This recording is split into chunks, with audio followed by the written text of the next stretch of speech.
नमस्कार, the India top देख रहे हैं आप और मेरा नाम शशांक पांडे है। एसटीईटी अभ्यर्थी जब पटना की सड़कों पर उतरते हैं तो उनके ऊपर लाठियां बरसाई जाती है। कहा यह जाता है कि शिक्षा विभाग के तरफ से सब कुछ सकारात्मक है, फिर भी ये लोग पटना की सड़कों पर उतर रहे हैं। आपको याद होगा कि जब बिहार के शिक्षा मंत्री विजय कुमार चौधरी ने कहा था कि फरवरी का महीना जैसे ही समाप्त होगा तो समझिए कि छठे चरण की नियुक्ति की प्रक्रिया समाप्त हो गई और उनको नियुक्ति पत्र भी मिल गया। और मार्च का महीना जैसे शुरू होगा, सातवें चरण की बहाली की प्रक्रिया शुरू हो जाएगी और मार्च खत्म होते होते उन लोगों को नियुक्ति पत्र मिल जाएगा। लेकिन ये बिहार का दुर्भाग्य है कि शिक्षा व्यवस्था यहाँ की ऐसी लचर हो गई है। अभी भी मार्च खत्म हो गया, अप्रैल है, 6 अप्रैल है और अब जो छठे चरण में 972 लोगों की काउंसलिंग हुई थी उन्हें नियुक्ति पत्र मिलेगा। यानी अभी तक छठा चरण पूरा नहीं हुआ है तो सातवां चरण कहां से शुरू होगा। 25 फरवरी को सभी छठे चरण के लोगों को नियुक्ति पत्र देना था, लेकिन अभी तक नहीं हुआ। और अब एसटीईटी अभ्यर्थी जब उतरेंगे तो उनके ऊपर आरोप लगेगा और उन पर लाठियां बरसाई जाएगी।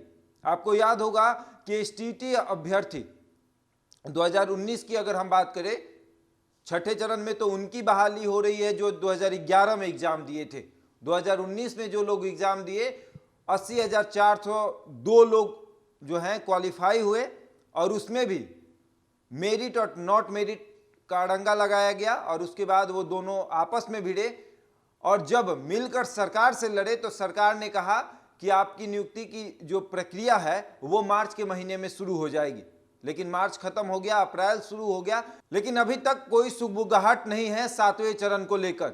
और ऐसे में एसटीईटी अभ्यर्थी बहुत परेशान है, लगातार फोन करते हैं और कहते हैं कि कब तक सर हमारी बहाली होगी। और जब हम सड़कों पर उतरते हैं तो हम पर लाठियां बरसाई जाती है। ये कहा जाता है कि ये लोग शिक्षक नहीं नेता बनना चाहते हैं, कई सारे आरोप लगाए जाते हैं। आपको याद होगा कि एसटीईटी अभ्यर्थियों में से एक अभ्यर्थी जो अनिल हैं, जो मेरिट के हैं, उन्होंने शिक्षा मंत्री के आवास के बाहर आत्मदाह करने की कोशिश की थी। और लगभग सभी अभ्यर्थियों की जो मानसिकता है वो ऐसे ही हो गई है कि हम अब आत्मदाह कर लेंगे या फिर हम अब नहीं जिएंगे। क्योंकि वो ये कह रहे हैं कि 2019 में हमने एग्जाम दिया, एक एग्जाम कैंसिल हुआ, दूसरा दिया वो भी कैंसिल हुआ, फिर ऑनलाइन हुआ और उसके बाद भी जब रिजल्ट आया तो पहले क्वालिफाई, फिर मेरिट, नॉट मेरिट और अब अभी तक नियुक्ति नहीं हो रही है।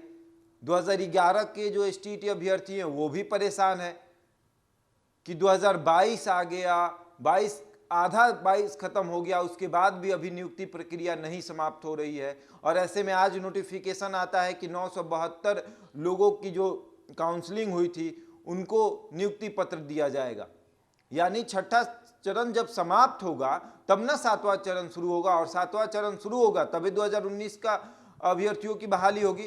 तो आखिर कब ये शुरू होगा, आखिर इतना देर क्यों हो रहा है, ये सवाल है कि आखिर जब शिक्षा मंत्री ने कहा कि मार्च का महीना शुरू होगा तो सातवें चरण की बहाली की प्रक्रिया शुरू हो जाएगी, 25 फरवरी तक छठे चरण के सभी अभ्यर्थियों को नियुक्ति पत्र दे दिया जाएगा, तो आखिर देर कहां हो रही है, कौन दोषी है, अपर मुख्य सचिव संजय कुमार या फिर अध्यक्ष आनंद किशोर, आखिर कौन दोषी है, या फिर शिक्षा मंत्री विजय कुमार चौधरी जो हर बात अपनी बात से पलट जाते हैं, हर बार कहते हैं कि बस अगले महीना, बस अगले महीना, और वो अगला महीना कब आएगा ये भी एसटीईटी अभ्यर्थियों को नहीं पता है। और लगातार एसटीईटी अभ्यर्थी जब पटना की सड़कों पर उतरते हैं तो यही शिक्षा मंत्री कहते हैं कि इन लोगों को नेता बनना है, इसीलिए उतरते हैं।